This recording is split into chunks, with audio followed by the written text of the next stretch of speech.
இன்னைக்குமா முள்ளங்கி சாம்பார் வைக்க போகிறோமா. முள்ளங்கிக்கு தேவையான பொருட்கள் தக்காளி, மிளகாய், முள்ளங்கி, வெங்காயம் எல்லாத்தையும் ஒரு கடாயில் எண்ணெயை ஊற்றி வதக்கணுமா. முள்ளங்கி சாம்பாருமா குழம்பு நல்ல ருசியாக மணமாக இருக்குமா. நல்லா வதக்கிடணுமா. வதக்கில தான் டேஸ்ட் இருக்குமா. வதங்கின காயை தண்ணி விட்டு வேக வைக்கணுமா.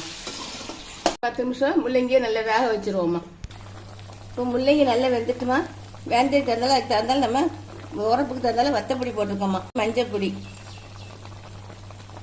இது நல்லா வேக விடுங்கம்மா. மசால் வாடை போகிறதுலையும் லேசாக வேக விட்டுருங்கம்மா.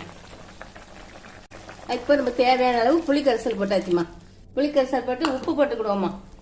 உப்பு போட்டாச்சுமா. இது இன்னும் கொஞ்ச நேரம் வேகட்டுமா. இப்போ நல்ல கொதிச்சு வெங்காய போட்டுருவோம்மா. இப்போ அவிச்சு வச்சிருக்க பருப்பு போட போறோமா சாம்பாருக்கு. பருப்பு போட்டாச்சுமா. இன்னும் ஒரு கொதிக்க விடவும் 5 நிமிஷம் கழிச்சு தேங்காய் போட்டு இறக்க வேண்டியதாமா. சாம்பார் நல்லா கொதி விழுந்துட்டுமா. கொதி விழுந்ததுக்கு அப்புறம் அரைச்சி வச்சுக்க தேங்காயை ஊற்றிட வேண்டியதாமா.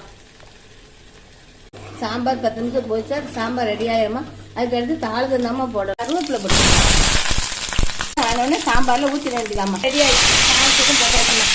வாங்கம்மா சாப்பிட வாங்கம்மா. சப்ஸ்கிரைப் பண்ணுங்க, லைக் பண்ணுங்க, ஷேர் பண்ணுங்கம்மா. முள்ளங்கி சாம்பார் ரெடி ஆயிட்டுமா.